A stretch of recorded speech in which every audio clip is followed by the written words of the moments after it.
Assalamualaikum warahmatullahi wabarakatuh. Saya sendiri Sri Mulyani akan membawakan bagian materi di bab 15 tentang organisasi multinasional. Dan rekan saya, Mbak Hanum dan Mbak Sriasi. Selanjutnya di sini pengertian organisasi.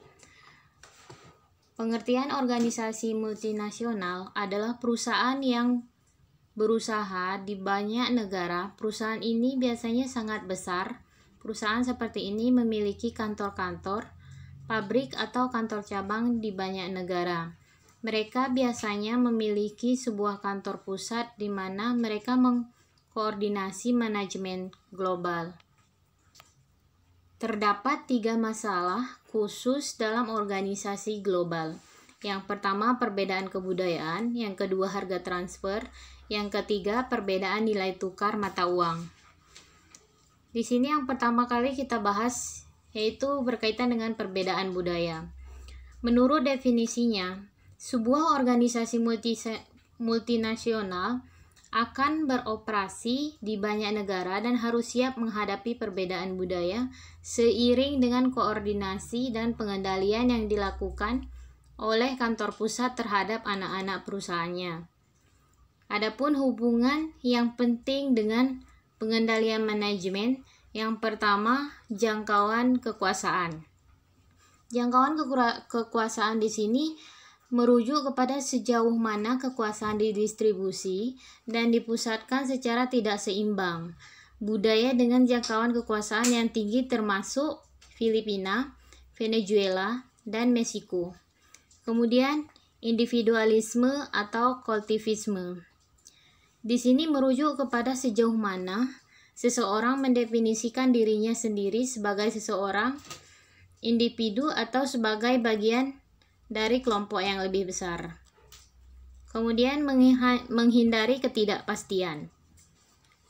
Menghindari ketidakpastian di sini merujuk sampai sejauh mana seseorang akan merasa terancam oleh situasi yang tidak menentu.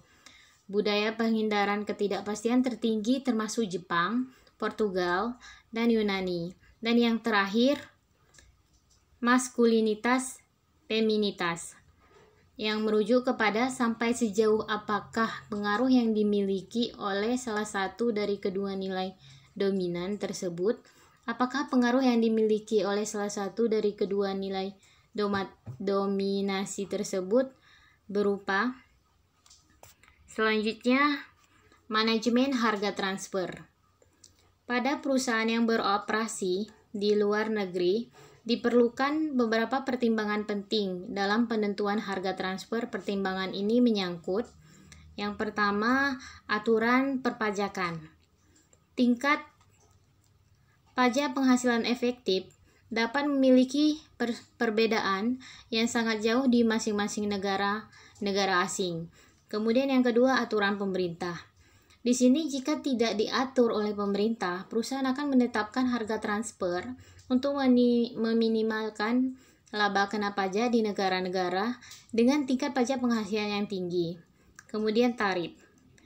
Tarif seringkali dipungut berdasarkan persentase tertentu dari nilai impor suatu produk. Semakin rendah harganya, semakin rendah pula tarif yang akan dikenakan.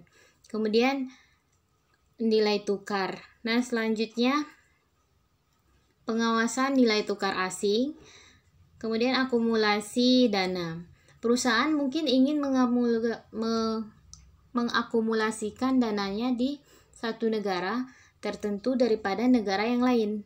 Harga transfer adalah salah satu cara untuk mengalihkan dana tersebut ke dalam atau ke luar negeri tertentu. Kemudian tekanan persaingan. Selanjutnya yang terakhir yaitu joint venture.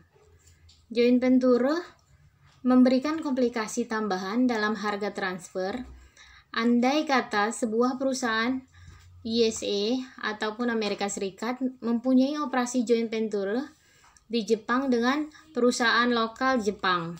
Kemudian berikut ini adalah 3 metode yang sering dipakai dalam penentuan harga transfer perusahaan multinasional, yaitu metode perbandingan dengan harga tidak sepengendali. Harga yang wajar dapat dipastikan dari penjualan barang atau jasa yang dapat diperbandingkan antara perusahaan multinasional dan pelanggan yang tidak memiliki hubungan istimewa atau antara dua perusahaan yang masing-masing tidak saling memiliki hubungan istimewa. Kemudian yang kedua, metode harga jual kembali. Bila tidak ada penjualan yang dapat dibandingkan, metode berikutnya yang diperlukan adalah metode harga jual kembali. Dalam metode ini, wajib pajak bekerja mundur dari harga penjualan final pada saat kekayaan yang dibeli dari perusahaan afiliasi dijual kembali dalam sebuah penjualan tidak sepengendali. Dan yang terakhir, metode harga plus. Menurut metode ini, yang menjadi prioritas terendah di antara ketiga metode yang diuraikan, titik awal untuk menentukan harga yang wajar adalah biaya untuk memproduksi produk dihitung menurut praktik akuntansi yang benar. Kemudian pengertian dari nilai tukar. Nilai tukar adalah harga dari sebuah mata uang jika dibandingkan dengan mata uang yang lainnya. Hal ini dapat dinyatakan baik sebagai jumlah unit dari mata uang negara induk perusahaan yang diperlukan untuk membeli satu unit mata uang asing, ataupun kita sebut penawaran langsung atau sejumlah unit mata uang asing yang diperlukan. Kemudian macam-macam nilai tukar. Nilai tukar asing forward. Di sini nilai tukar hari ini yang dapat digunakan menjadi dasar penyelesaian suatu transaksi yang terjadi di suatu waktu di masa depan. Kemudian nilai tukar nominal. Nilai tukar spot adalah nilai tukar nominal yang berlaku pada satu hari tertentu. Dan yang terakhir nilai tukar real. Ini merupakan nilai tukar spot setelah penyesuaian perbedaan inflasi antara dua negara yang dihitung. Selanjutnya, bentuk-bentuk dari eksposur nilai tukar. Di sini ada terbagi menjadi 3. Yang pertama, translation exposure ataupun pengungkapan neraca dan rugi laba perusahaan multinasional untuk perubahan nilai tukar nominal. Dan yang kedua, translation exposure. Kemudian di sini penjelasan dari nomor 2 ini pengungkapan neraca dan rugi laba perusahaan multinasional untuk perubahan nilai tukar nominal. Dan yang terakhir, economic exposure. Pengungkapan nilai tukar aliran kas perusahaan menjadi nilai tukar real. Kemudian permasalahan dalam perancangan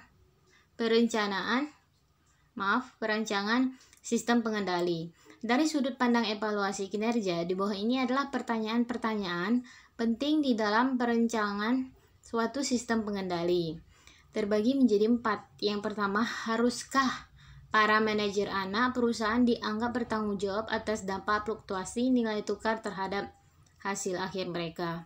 Kemudian yang kedua, haruskah induk perusahaan menggunakan mata uang negara induk perusahaan atau haruskah mereka menggunakan mata uang lokal dalam evaluasi kinerja? Yang ketiga, haruskah induk perusahaan membedakan akibat dari perbedaan jenis eksposur nilai tukar sembari mengevaluasi kinerja dari manajer anak perusahaan? Yang terakhir, bagaimana seharusnya perbedaan jenis eksposur nilai tukar akan memengaruhi evaluasi kinerja ekonomi dari anak perusahaan? Apakah seperti yang membedakan dari evaluasi manajer yang bertanggung jawab atas anak perusahaan? Kemudian pertimbangan manajemen. Dalam mendesain sistem evaluasi kinerja anak perusahaan multinasional, perusahaan dapat menggunakan pedoman-pedoman sebagai berikut.